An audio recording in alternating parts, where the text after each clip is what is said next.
Good morning, ladies and gentlemen, boys and girls, children of all ages. Welcome to Cheap Seat Booking. We are getting regular again, so this is exciting. This week, we're going to be speaking with Jamal from Atlanta and Alex from Philly. You will recognize Alex from our last show when we previewed Wrestlemania.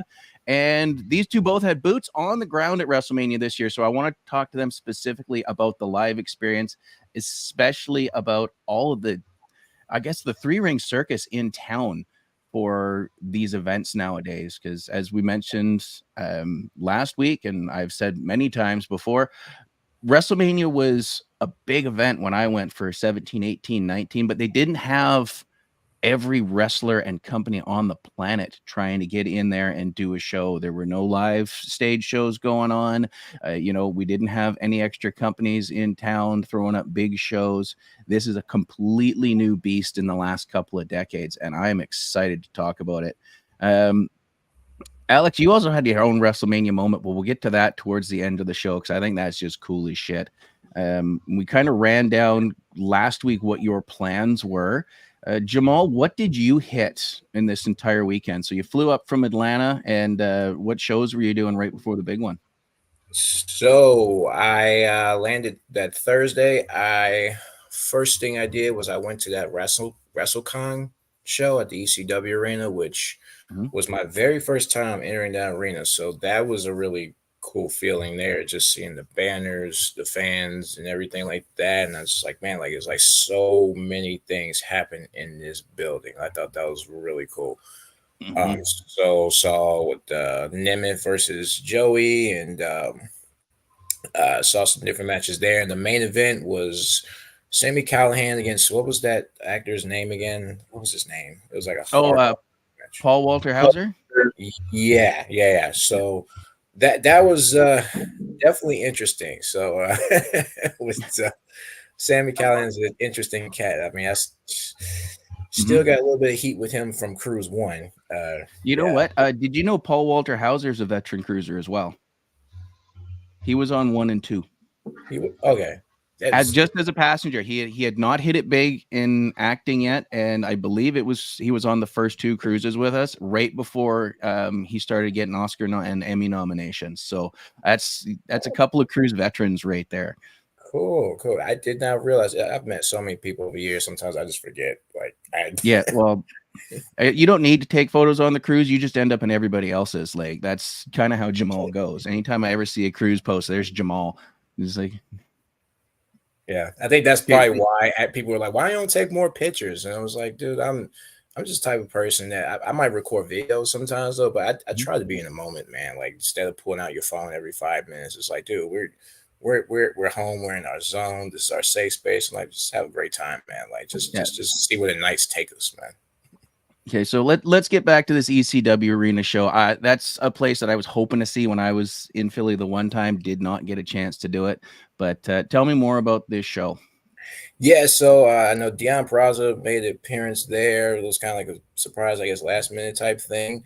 Saw some luchadors do their thing. It was really cool. Like I only knew like a few handful of people on the card, but I definitely wanted to just go check out at least one event there at ECW Arena. So that was really cool. I know that next day went to WWE World Pat McAfee show, which they had some technical difficulties if people saw it live, because if you weren't in the first 2 rows, you couldn't hear a word they were saying. So it was like they didn't have like the speakers kind of like throughout the building, so you can kind of like hear in the back. So that was kind of disappointing because you had Triple H there, it was Cody there, Mommy was there. Like this was a lot of people coming through, but that whole experience was pretty cool. They had the 2K tournament, so Austin Theory and Grayson Waller was talking trash, playing games with everyone, so that was fun. And yeah, like the whole atmosphere, the mobilia and everything they had there was really cool. And the one thing I did saw that touched my heart personally was one of Eddie Guerrero's lowriders. I was like, fuck, man, like that hit me right here, man. Like that, I miss him every day, man. Like that was just really cool. Um, saw also saw GCW versus the Joshi girls. It was like the GCW girls versus Joshi girls. So Steph Delander was there, Maki Ito, which we need to get Maki Ito on this freaking boat. I need some In my life right now. Like, imagine her hosting karaoke night. Jesus Christ. Um, that that's money for me, Yeah, man. I'm big on the karaoke nights. I don't always get a shot to do it, but I'm there. I'll get in there and do some stuff. Oh yeah, Yeah, it's a great time. Like I would love for her to get on the boat, man. But saw some women wrestling was great, so I want to support that. That was dope. And of course, we had the SmackDown and the Hall of Fame. I was there for both of those. Both nights of Mania were great, great time. And man, it's just overall the whole experience was great. We got some Philly cheesesteaks with cheeseburgers, so that was cool. Got a chance to roll around in his ring for a bit, so that was pretty cool. Overall, just a great weekend. fantastic. Alex, how'd you kick it off? Um, I know you did the WrestleCon thing, but you didn't do the Hall of Fame and SmackDown. No, so we actually started Wednesday night. We went to the Hunkamania show, the comedy show with Ryan and Nick, and Mhm. they brought on like a whole bunch of other comedians to do some stuff. And I discovered who Dan Barry is, and he is hilarious. He's apparently some kind of indie wrestler that moonsaults everybody's light fixtures off by accident. It's a great story. But the comedy show was awesome. We did that Wednesday night. Thursday we did World, so I saw Mhm. the things that Jamal just talked about. All the sets were super cool. Um, After World, we went to the Dead Man show, listened to some Undertaker stories. This Man, this I want one wasn't as good as last year's.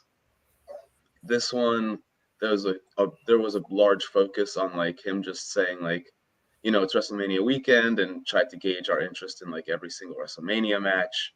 So we were talking about WrestleMania for like 30 minutes, and then it was like, the other 90 minutes was the stories. So I was like, I didn't really want to talk about WrestleMania. I wanted you to tell us stuff, but whatever, it's okay. Mhm. Friday we went to the Ring of Honor Supercard instead of SmackDown or Hall of Fame. So that was cool because I've never been to a Ring of Honor show, so we did that. Saturday was, I think, the crazy day. Oh no, Friday. I'm sorry. Friday morning we also did WrestleCon. So I met Sting again. I got pictures with Team Bestie. Jill got her picture with RVD, Sabu, and Fonzie all in one. Oh, fantastic. Yeah, that picture is awesome. Saturday we did the SVW block party. There's that wrestling superstore on South Street Mhm. down here, and they like closed off a block of South Street, put a ring in the street, and held like a 3 or 4 hour wrestling event in the street. It was super cool. And Nick that's a Wayne was different there. kind of rats around the ring, from the Philly streets that I've seen. Um, Yes. Yeah, it was cramped. We were just like this, and there was just, you had to go through this, to get to the other side of the street. It was cool. It was cool. Nick Wayne was there. He wrestled his best friend, Marcus Mathers. That match was phenomenal. And then, yeah, WrestleMania, man. Holy crap. We were on the floor. We were 22 rows away from the ring. It was insane. Such a Okay, good so time. tell me a little. Okay, hold on. Actually, before I get it, Jamal, you had a reaction there to the One Dead Man show bit. Did you get to see that, or what was your thought on that? no, I would have loved to have gone to that because I've never been to a Taker show. Hmm. Just because most people that do know me know I do have my favorites over years, but when it comes to like respect level in the business, to me, there's nobody higher for Taker for me. Like I don't respect anybody higher than that man, just personally. I would have loved to go on to that, but like even Alex said, people say the same thing. Oh, Jamal's everywhere. He tend to be a little bit everywhere. It's I try to be, but I realize I can't be two or three places at once. So I had to Hmm. choose. But I was like, damn, I would have loved to experience a one man dead show. But definitely try to go to one in the future. I would have loved to have been to that. Yeah, I've said a lot of times I have three big meets that I need to get done: Bret Hart, Sting, and the Undertaker. And I got my Sting tickets finally. Living out in Vancouver gets a little more difficult. I should just bite the bullet and drive up to Calgary and just see if I can figure it out. But it's not something I've done. So yeah, the Undertaker I would probably embarrass myself standing next to. Just go cross-eyed, drooling, pee myself, die inside, and slink away slowly. I was 'Cause gonna I say agree bring with an you. extra pair of pants. Yeah. Yeah, or just the adult diapers. I mean, I'm getting older anyway, so it's probably good to go around. Alex, tell me something about the ROH show, because I mean, there was a big moment at the end of that show. Yeah, there was a big moment at the end of that show. There was a tearjerker. I'll tell you what. After WrestleMania weekend, I have forgotten what the Ring of Honor show ended, so I can't Briscoe? chime in on it. Oh my goodness, the Mark Briscoe match. Yeah, so that was intense. I mean, that was like, after seeing what WrestleMania was like, that was, I think, pre-WrestleMania. It felt the same way, of just Mhm. like, that's a whole other story that we didn't even know that we needed finished. And that, yeah, definitely was a super cool moment. Everybody was there. For the live crowd, though, it was a minor spoiler, because we saw like people just handing out streamers to the people ringside, and we're just Oh, like, okay. why are you handing things out? What's happening here? And we're like, Briscoe's winning. That's what's happening. But it was really cool, though. Yeah, I would say well deserved. I really like the Briscoe brothers work period. And it's one of those moments you can't, well, I guess you can sort of book the show around it, but sometimes I wonder if how much is coincidence, especially so for anybody that isn't aware. In the main event of the Ring of Honor Supercard of Honor, Mark Briscoe defeated Eddie Kingston 11 years to the day that his late brother Jay won the title. And got to walk out with that belt. So that's exactly what you were saying. We didn't know we needed that story finished. That's fantastic. All right, so Alex, you mentioned you were row 22 on the floor. Was that same seats both nights? Yep. Yeah, we Okay, got a combo deal. Okay, Jamal, what about you? Where were you sitting for this one? Oh man, Nosebleed Jones, because yes, yeah. So yeah, I mean, people that know me knows I make multiple trips throughout the years, so I got a budget, and Yep. flying in and Airbnb and then Ubers and then figuring out stuff to eat in between. All that adds up, man. But yeah, but I told myself that the only reason I went was because it was WrestleMania 40, and I'd never been to Philly, so I told myself, I was like, okay, I had a great time last year since it was my first one. So it's like, might as well do it again and go to a city I've never been. And based on how that whole entire weekend ended, it was freaking worth it. Yeah, because you're a big Cody guy. You've been really pushing on that one for right. Finish the goddamn story. Damn it. And as I've been everyone's going going to turn on him next year. It's fine. Yeah, and you know what? That's just the thing, is it's wrestling. So we'll see how it turns out. Cody's been doing solid work. He deserved it. I've said it multiple times. Like, that finished the storyline, they just driven so viciously home for the last couple of months. I'm so glad to be done with it. To me, it's a lot like that Limp Bizkit package for WrestleMania 17. Everybody loves it. But if you were at WrestleMania 17, it was on a continuous loop all day long, no matter where you went, whether you were at Access or just, rolling around the Astrodome beforehand, it was on the screens. It's like, if I hear this one more fucking time. And it's, to me, that's the same thing. I mean, it's one of those things. It's one of those things where it's just like, it's great in the moment and it'll probably be good nostalgia wise later on, but I'm done. I've had it. Joe makes a good point. Same one Alex had made last week. If Reigns would have won, we'd have burned the city down. And that it definitely felt that way. I think Roman's time was kind of up. I'm curious to see where they go, especially with the developments on SmackDown. It's interesting with Tomatonga coming in. I brain farted on that. It's early in the morning out here on the West Coast, guys. We'll get into that later, but yeah, I mean, Philly's not a town to fuck around with. And they know that. Yeah. Like, to me, I think that's a whole other story that like Philadelphia had with this story, because I was there Rumble of 15 when it was The Rock and Reigns in the middle of the ring, and we still booed them. Yes. And that was like that famous photo of The Rock looking all confused.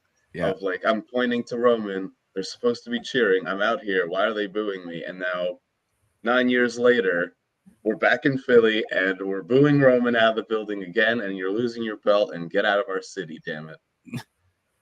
I don't know why they were so surprised though. How were they not surprised? Why? What was happening? I don't know. Yeah, there's the Rock sometimes is always shook to be booed when he's not ready to be booed.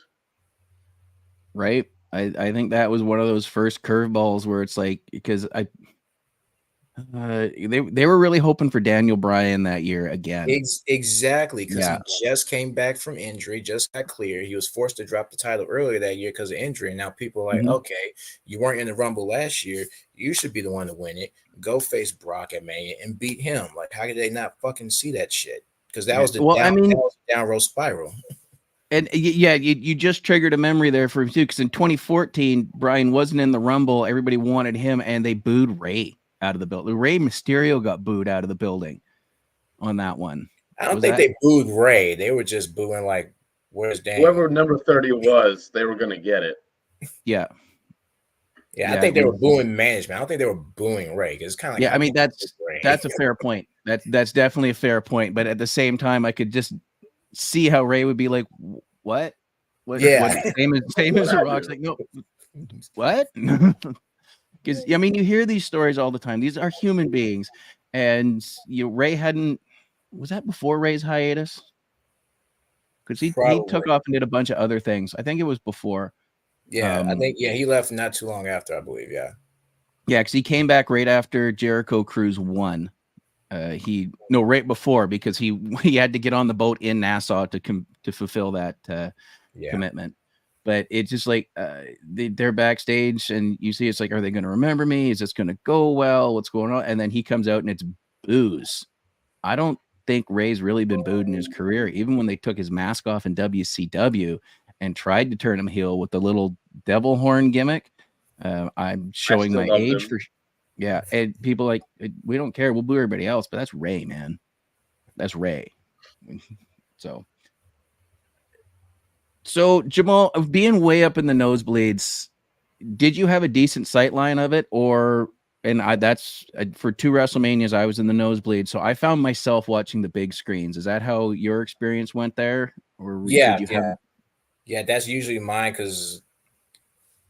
but the only problem is when they want to do Mania in an open arena, in an open stadium, in a colder location, they always built like the thing on top of the ring just in case it rains or something, so the ring doesn't get slippery though. And the problem is, depending on where you're sitting, it kind of blocks your view of the stage, because that's kind of like where I was. But the cool thing was, like, me and some friends, other cruisers, we was just walking around the arena looking for like a different spot to watch, but we ended up going to like a far right section where we can actually see the stage for like the main event.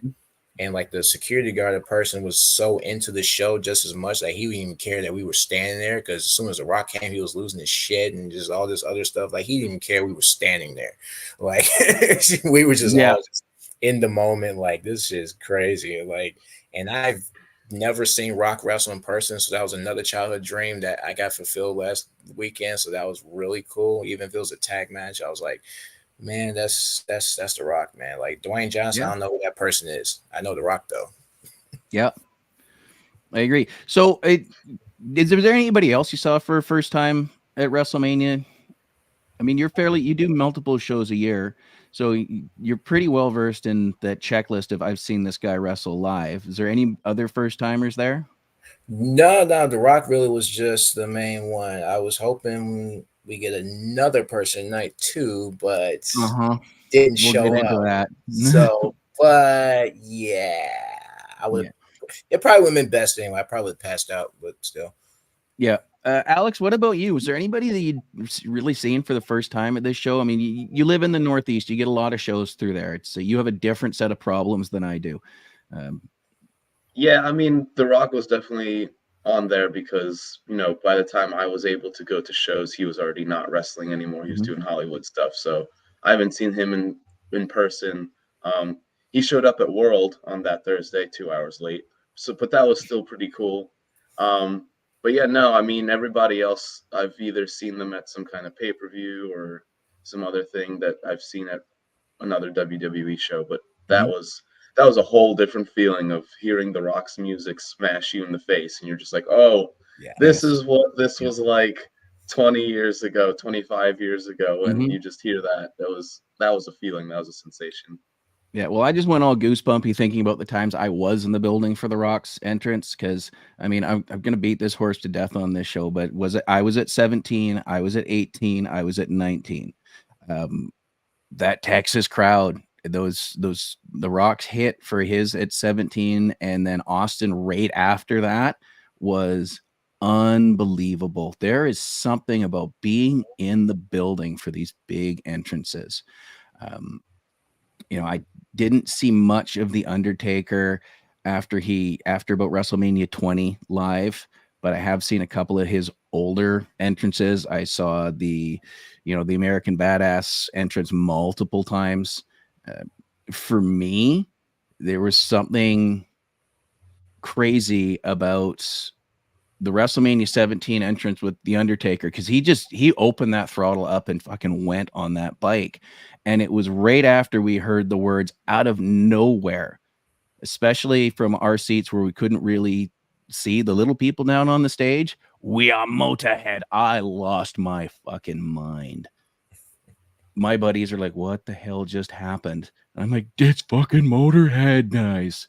So I count WrestleMania 17 as also I got to see Motorhead live.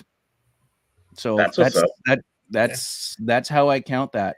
But was there entrances every year get bigger and bigger? Was there a particular entrance this year aside from The Rock that you guys thought was just fucking crazy, off the wall, well done? Let's start with Alex this time.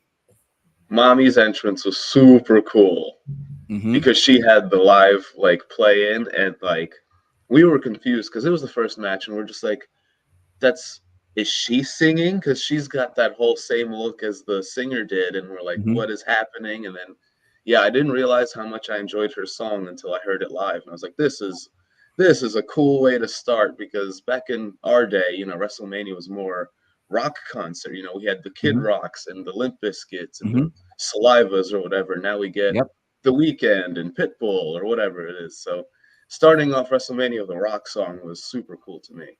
Yeah, that's Motionless in White is the band, I believe, if I'm not mistaken. Jamal, what about you? Is there an entrance that really got all over you other than the Rocks? Yeah, so I mean, definitely Rios was really cool. You know, since that being the first match for night one, though, so I couldn't see it completely because like my view was kind of blocked from the tower thing above the ring, though. But you know, like I said, you got the big screen, so you can still see that. So that was really cool.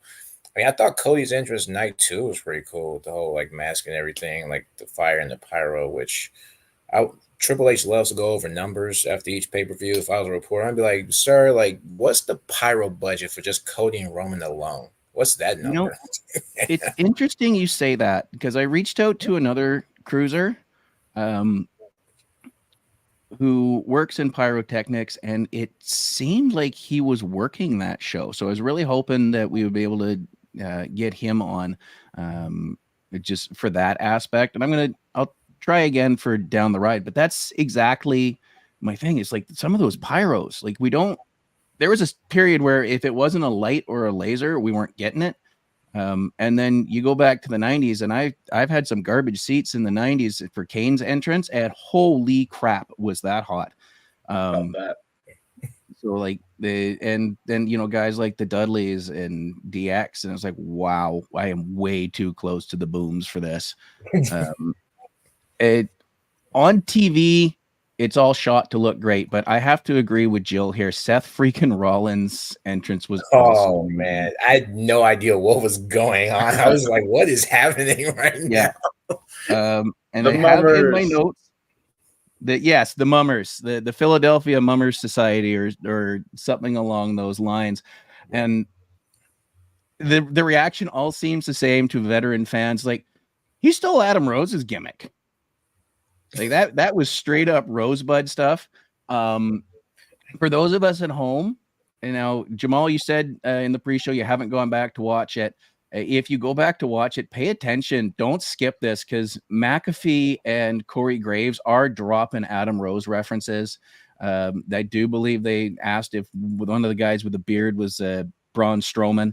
There was a Becky Lynch reference in there because she was also. I think there was a mention of there's no bunny this time though. So that whole thing, because it was that long conga line sort of deal, and it confused me because I'm like, it's not in.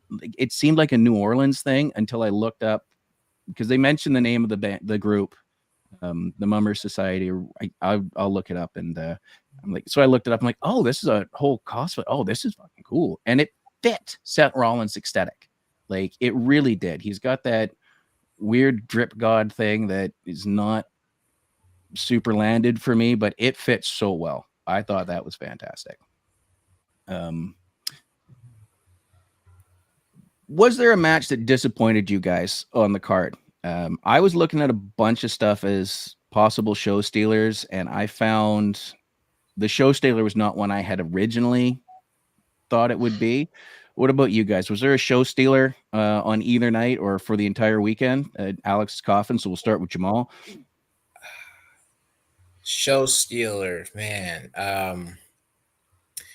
I really enjoyed. I don't say Gunther. I still call him Walter. Walter versus Sammy was very good. I was so 50-50 on this match who would win though. But when they did that whole.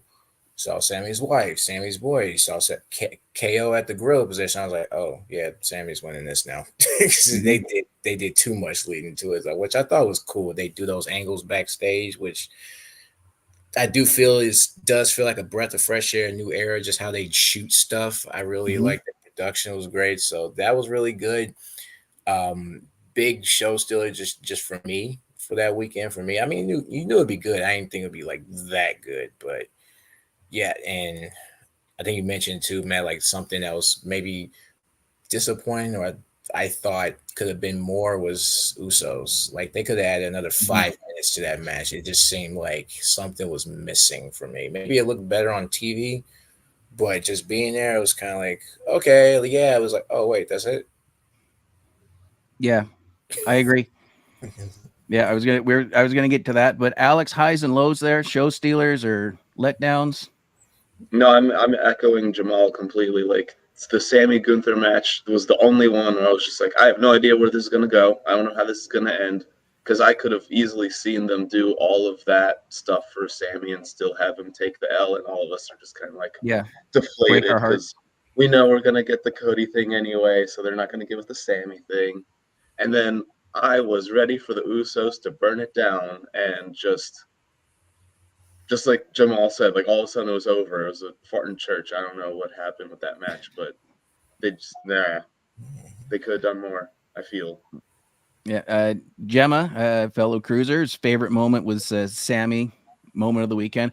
I was looking forward to that match. I had really high hopes for the Usos. I thought that was a gimme. I thought that was, like when they used to just like, we don't have anything for the card. Well, just put Kurt Angle and Chris Benoit on, or put Eddie Guerrero in there with Kurt Angle or Chris. Yeah, just one of these three guys. They'll burn the house down. It's a big deal. We'll move on. It just felt a little lacking. It makes sense though, because at the time it didn't make sense why they would put Jay over when Jay's been basically sitting at the top of the card since before the bloodline when he was feuding with Roman. Everybody sort of realized that he had some legs as a singles star. We found out why on Friday.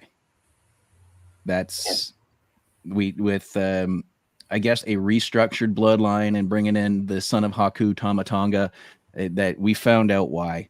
Still, I would have liked something better. I had high hopes for Becky and Rhea Ripley. It didn't underperform. I just wasn't wowed by it. And then the one that I was really disappointed in, I really had high hopes for LA Knight and AJ Styles. I thought this could be the moment where LA Knight really cements himself as I deserve to be at the top of the card. and it wasn't bad, but it didn't wow me. I thought maybe we would have that veteran christens the new guy, that sort of Bret Hart, Steve Austin moment, maybe without the blood, because I mean nobody's Bret, but it didn't work for me. And yet I found that IC title match was just really the weekend stealer. I don't think it's going to be arguable because I haven't seen anybody go, no, it wasn't that good. It was this match over here. I mean, there's the spectacle involved in the main event, but it's that thing you see at WrestleMania a lot of years, not every year, because they've really had some just awful WrestleManias in the past, but you have your spectacle match, your Hogan versus Andre, and then you have your show stealer technical match, Ricky and Savage, right? And I think Gunther and Sammy really got that Ricky Savage award. Yeah. And that's a slash in there. I'm not screwing up Randy's name. Steamboat Savage is probably a little accurate. But yeah, that Sammy again, it's like the third year in a row he's probably put on the match of the weekend. Let's go back to his whole thing at 38 with Jackass guy. That Steve-O. Yeah, well, Johnny Knoxville. But they had everybody out there. That match had no right being as good as it was. No right to be as good as it was. And Sammy has just gone out there and quietly become possibly this generation's Mr. WrestleMania. He's just showing up, and you're talking about him for a year, about his WrestleMania match. And I think, and I agree with Jamal. I hate calling Walter Gunther.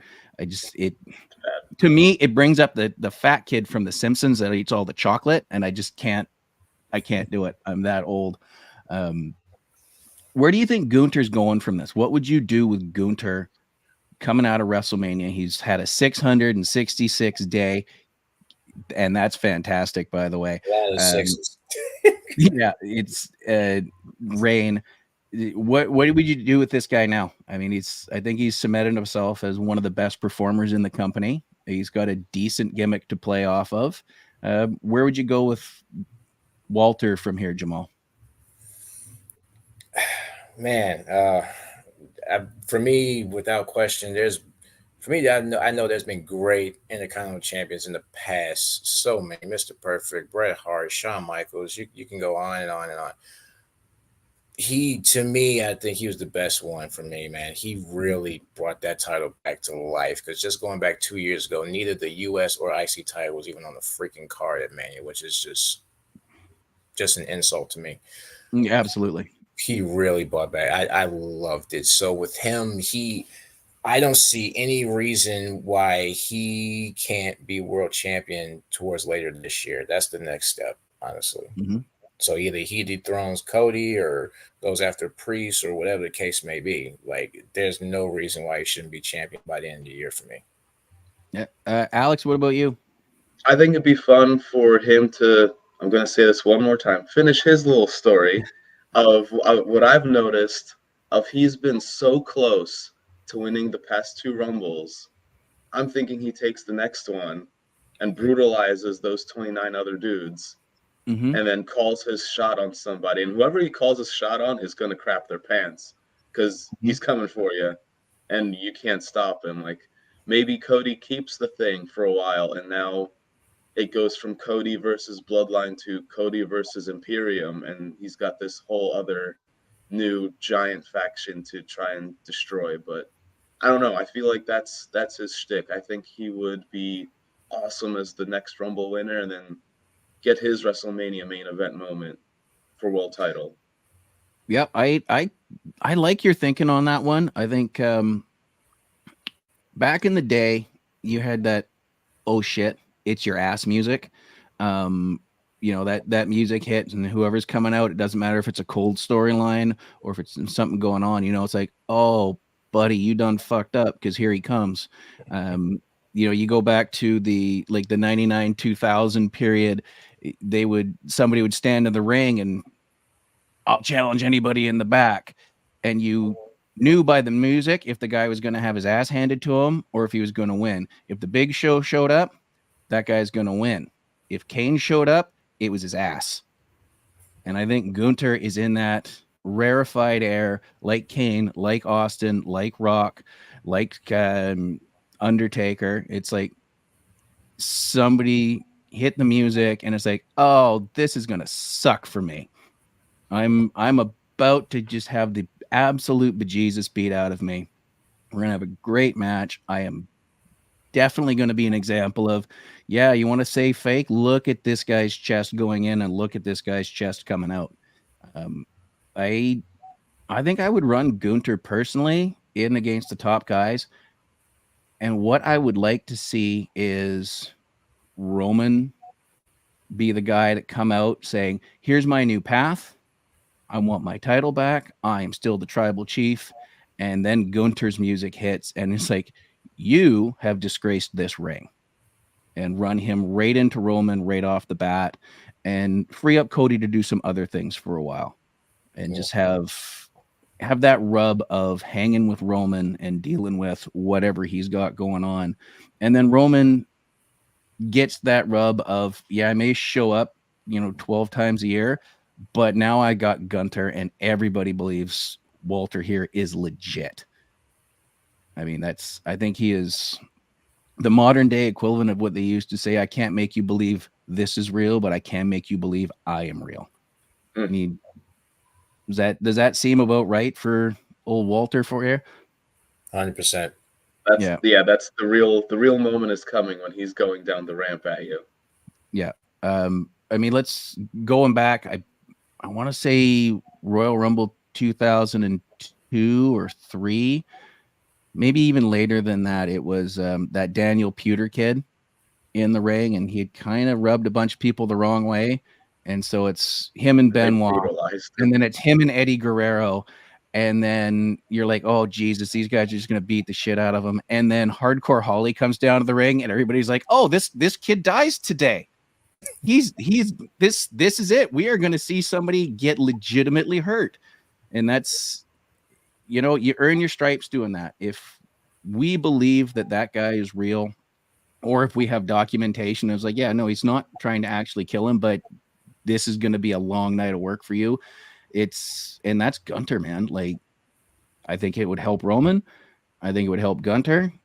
And I think it would be a good way to spend the summer of those two going back and forth. It's going to be interesting to see where they go with Roman here, because I sense a babyface run is coming. Mm-hmm. Yeah, I'm quite curious to see that. So let's keep on the Roman topic here. I'm thinking what I'm thinking with merging with Gunter. What do you think is going to happen when Roman shows back up, guys? Alex? I don't even know. It's been so long of him just doing the same thing for so long, so I don't even know. I'm interested in what they will do. I'm interested in more Bloodline members joining the roster and everything, and see where that goes. But I feel like there might be, that power struggle now of who is the real head of the table now that Roman, you have nothing to really show for you being head of the table anymore. Mm-hmm. Yep. Jamal?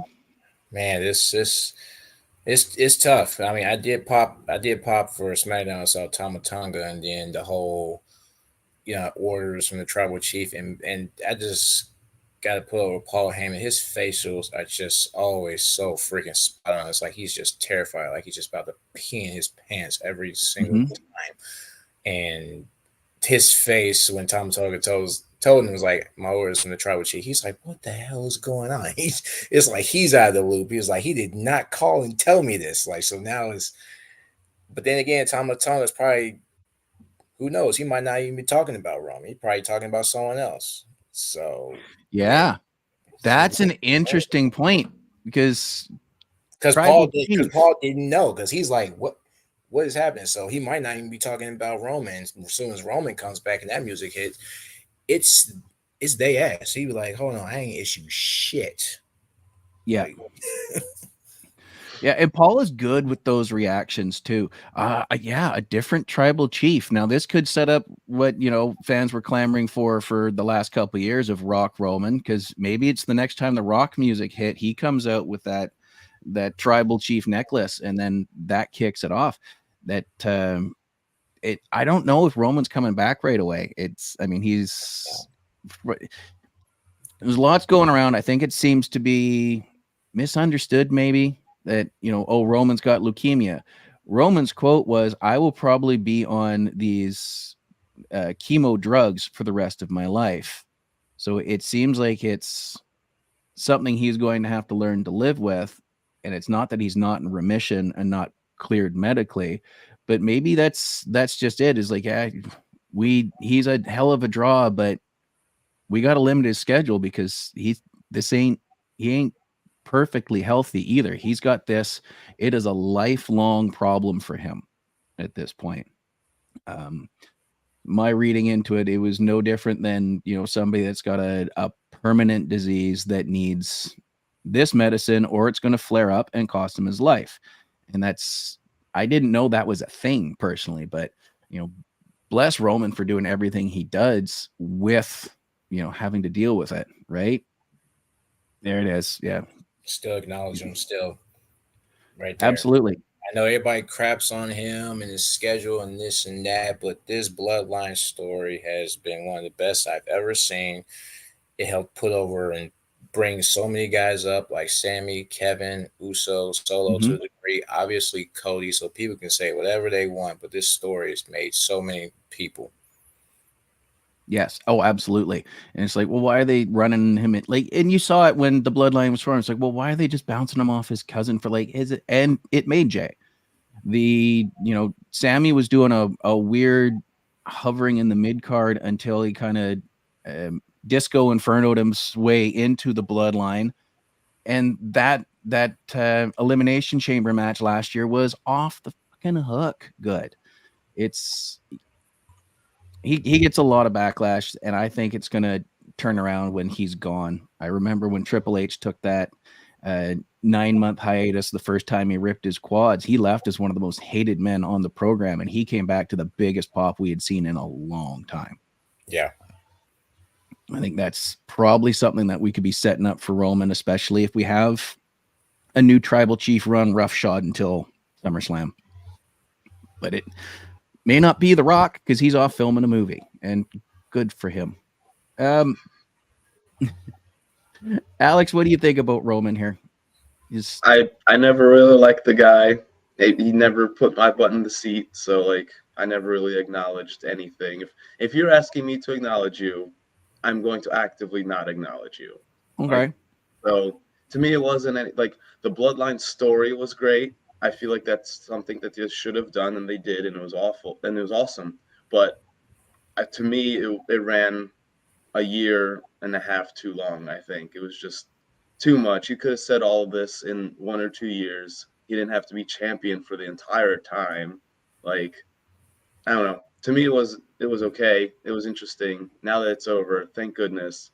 Don't have to hear "acknowledge me" ever again. I don't think that's going to be the case. I'm okay with acknowledging my tribal chief. I've never fallen off the Roman bandwagon because, when it was a Shield thing, they were chanting for Roman to get into the ring for the better part of a year. And then they didn't, we as the fans didn't get what we wanted. And that kind of fucked Roman. And that's the Vince McMahon blessing that, Hogan dealt with it towards the end of his first, well, I guess technically second run. Cena dealt with it for years. It's like, well, you're just shoving them down our throat. You're not going to change your mind on anything. And I think that Vince McMahon blessing is a curse to a lot of guys. All right. So that's exactly how it felt like. Because when I saw Cena, I was like, I turned that stuff off too. Because I was like, he's going to be at the top forever. And I turned it off. And then as soon as Cena lost the title and somebody else had it, I was like, great, I'll watch again. And then Roman got the belt. I was like, I know where this is gonna go, so I turned that off, and I didn't watch that for another 2 years. So to me, it doesn't work for me. The 3-year title reigns don't work for me. I want somebody to face the champion, have something new, and have give everybody a shot that deserves the shot. Why hasn't Walter gotten anything yet? Yes, he's been building up this giant belt. For 600 days, he's built up NXT for so long, but you look at the WrestleMania main events, it's been the same 5 guys for the last 10 years. I don't have the attention span for that. Like, I want somebody new. And that is one of the things is it's tough to rotate guys in and out. It's tough to build up guys that would be considered legitimate at the top of the card to go through these things. It was a little easier back when Hogan was doing it because you had so much time between shows, right? It got a little dodgy there. We started seeing stuff with, Brett, Shawn, and Austin as their title runs came. If you look back at Kevin Nash's WWE title run, he had some weird fucking opponents that probably shouldn't have been closing the show with him. Roman, I think it's time to give Roman a break, being a featured match, bring him back down. You don't need to be closing every show anymore. I want to touch on a couple more things real quick as we're 45 minutes into this. Let's start with the main event shenanigans. I think it got pretty clear in the night one main event that they were aiming at a lot of run-ins and shit because The Rock, and I don't know if you haven't watched it back, you may not have caught it. You may have seen the clips because they are out there, but The Rock looking at the ref and going, if you count him out, you're fired.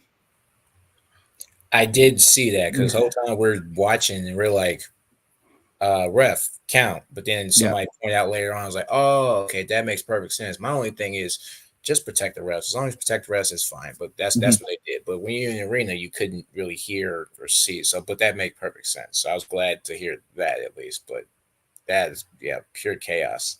And I was all for it. Yeah. I mean, it was what it was. It definitely one of those things you lose if you don't have that commentary available to you because you're in the live venue. The matches can be very different. Very different.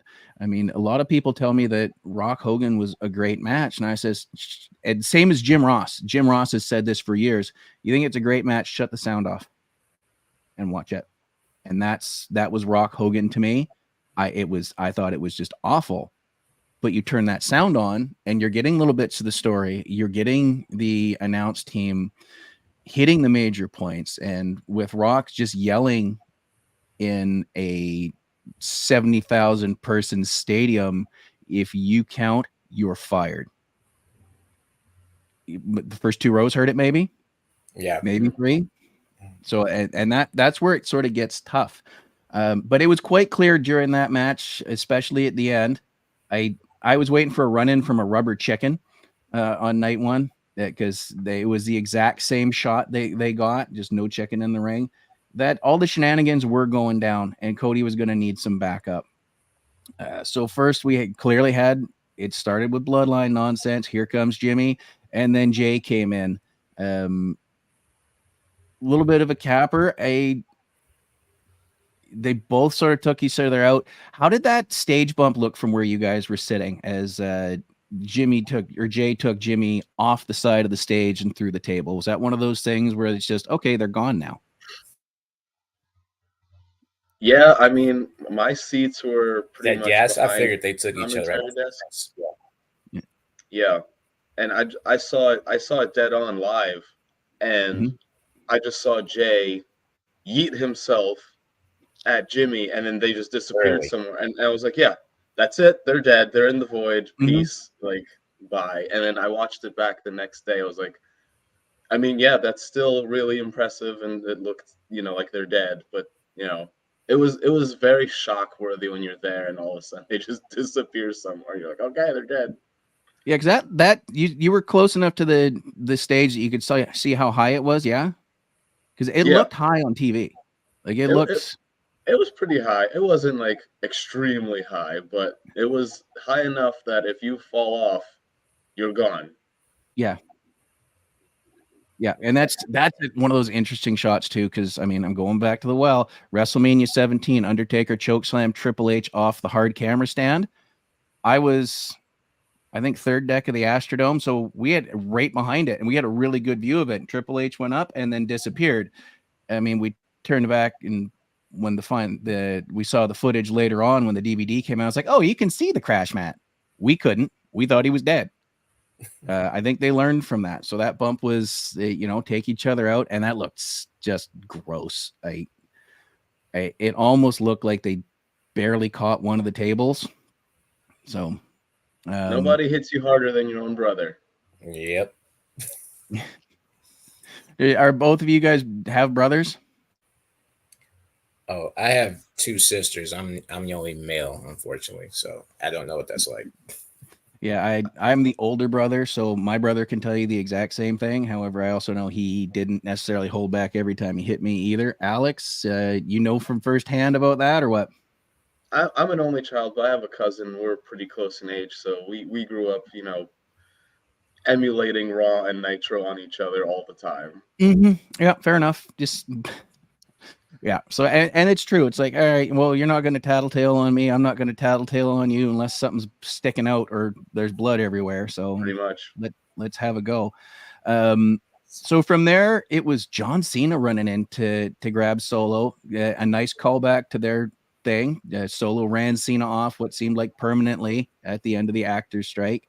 And any indication that Cena was in the building for you guys when you were there, or was he doing stuff around town, or did they just keep him? Nope, they hit No. him the whole time. No one said anything. You hear the rumors obviously, and it made perfect sense because in the back of our heads, like I knew Cody was taking that loss night one, which I was very happy with because if Seth and Cody won, I would have been nervous as shit. Like, I don't like where this is going. Like, Cody needs to get his ass beat night one. And once that happened, I was like, yes, it's coming.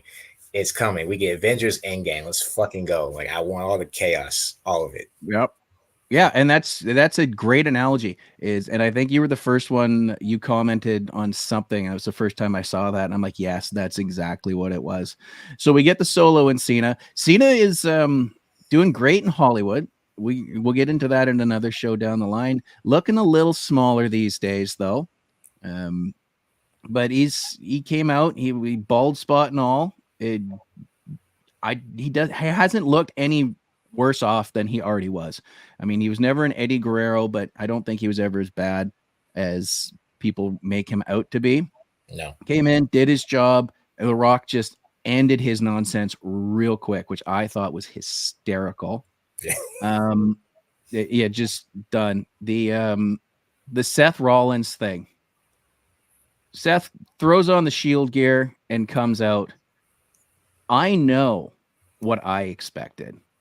I was wondering if, Tony Khan just got a truckload of money. Oh, God. I was sitting there going, no. And it was just it was just Seth. But was there a feeling there of like, did they just drop a bunch of money? And are we, because I mean, Seth is not in good shape. We know this. It's widely acknowledged that he is beat up. He's broken up. He lost night one. He took an ass whooping that night too.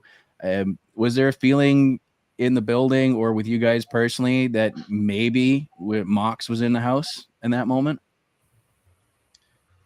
I was on the floor, and I don't know if it was sarcastic or not, but we did hear a lot, like, our section kind of erupted, and we're like, holy shit, is Moxley here? And I'm just like, that'd be cool, but I don't see it. And, like, I don't know, for us on the floor especially, it was really hard because the Shield always came out of nowhere. So I spent my whole time while the Shield music just, like, looking around, trying to find the spotlight of where they're coming from, or he's coming from, and we actually missed everything. Like all of a sudden the music is over and I'm looking over at the ring and Seth's already dead somewhere, and I missed the whole thing because we were all too busy trying to figure out where he was coming from. It went way too fast. Yeah, Seth got owned pretty quick. Jamal, what were your thoughts when that hit? Like, you're shaking your head, so I don't think you were like convinced it could be Mox at all. Zero. Absolute zero. I know how much we love the fan size and how much we all want that real Forbidden Door open 100%, because that'd be the biggest gate in wrestling history if they did a show together. But no, I had zero. I figured it was seven. It was just kind of hard to see where it's, because you're in a sea of people. You don't see where he's coming. Then we're like Alex said, next thing you know, as soon as he gets in the ring, Superman, boom, he dead. And I was like, damn, that was fast. But Yeah, how and they set it up was so perfect because the second Roman picked up that chair, I was like, yeah, holy shit. He's just yeah. like, should I get Cody or this some bitch? It's like, I owe this motherfucker. It's like, it's been I 10 owe you. years. I was like, And holy you saw that, and that moment, and and this is one of those things where I don't think a lot of fans give Roman credit for. It's the nuances he throws in there, and that nuance of going, I owe this motherfucker over here. Yep. I should over here, but I owe this motherfucker over You here. should focus on Cody, but you're just like, Yeah. it's been 10 fucking And years. everybody's like, it's a great, it's going, oh, it's the greatest long-term storytelling. Like, no, it was the perfect callback. I don't think they thought 10 years ago, oh, and then we'll have this at WrestleMania. They might have had an idea to throw them together at WrestleMania, but I don't think they thought, and in 10 years, after all this nonsense, we're going to have this. And I think it's just like, oh, wait, I got an idea, guys. And it might have been a few weeks or probably a few weeks in the making. But it's like, yep, that's perfect. That nailed it. And then, he got owned. All he did was run down to the ring, get punched in the face, take a chair to the back, and that was really all we saw, Seth. And that's, to me, it's like, yeah, he's due for some time off. And so he got owned real quick. Cena did his thing. He got owned real quick by the final boss. Am I right to say that, like everybody else, great to see The Undertaker? Wrong fucking Texan. He was a great plan B because I think that's exactly what he was. I'm sure Triple H made that call. I am 100% so he made that call to Steve. There's no way he could have not. But whatever happened. Steve didn't want to do it or maybe couldn't do it for some reason. We don't know. But since Taker was already in town, okay, yeah. plan B. Yeah, and you know what? That light goes out, that gong hits. It's not the glass shatter pop, right? That's a special thing. And if you've ever been in the building for it, you know it. It's one of those ones you remember. But that gong going off is not a full step below either. No. Right? Lights go out. So my wife was taking a nap. I had a cat on the couch sleeping next to me. I went airborne, scared the cat, woke the wife. Alex, how do you feel about it? I think, like, the thing that made sense to me was, when you have a moniker like the final boss, you think to yourself, well, who's going to take out the final boss? And you can't argue that it's not The Undertaker, because that's always been the answer to everything. Is just like, we have a problem. How do we solve it? The Undertaker. So I was, as far as like, yes, Stone Cold would have made sense for all the WrestleMania main events that they had. As soon as that gong hit, I was like, yep, he did. That's his ass. It's over. Yep. And like, we all marked out, and it was a moment, because they made it really loud in that building. Like, it's hard to fill that building with sound. They put every speaker on blast when that gong hit, and we're like, oh shit. Yeah, and awesome. that's one of the things. Back in the day, they used to, they'll turn the lights out, they'll hit the gong, but they also used to crank up the AC real quick, so you got that cold gust. It was already chilly in Philly, from what I understand, because it's an open air stadium. And yeah, they would have had to really engineer the sound properly for that, because it goes straight up. There's no roof to bounce it back. Yeah, I'm a huge Taker's my dude. Like, he is my all-time number one. I think he is probably the greatest talent the WWE has had. He is, his career, it was like, well, what about Austin? What about Rock? What about Hogan? What about Cena? What about Orton? He predated every one of them or outlasted them. And his pop never, even when he was a heel, his pop, his entrances never really weren't amazing and loud, and everybody was like, yes, it's Undertaker. So it was hard to keep him heel for his runs, but I mean, he had that same consistency. Let's be kind and say for 29 years, like that first establishing year, maybe not, but after, dropping Hogan on his skull, at least according to Hogan, Taker was the dude, and that is the conscience of the WWE. That's the judge of the wrestler's court. That is the highest respected talent out there. I think at some point he quietly eclipsed Andre the Giant as that, because you don't hear stories of Undertaker shitting on a guy because he didn't like him.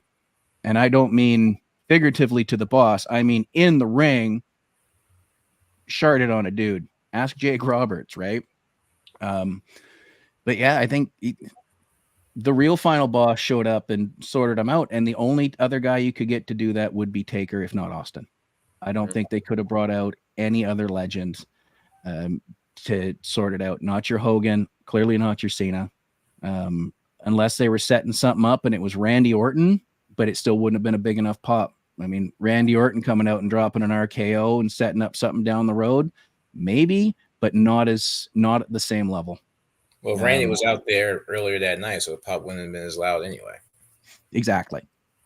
And that just is what it is. I'm fine with Taker showing up. I know we have mutual friends that were quite upset with the Undertaker showing up, but I mean that's their deal and that's cool. But to me, that's a solid 1B. It's like talking who's the best ever. It's always Flair or Michaels.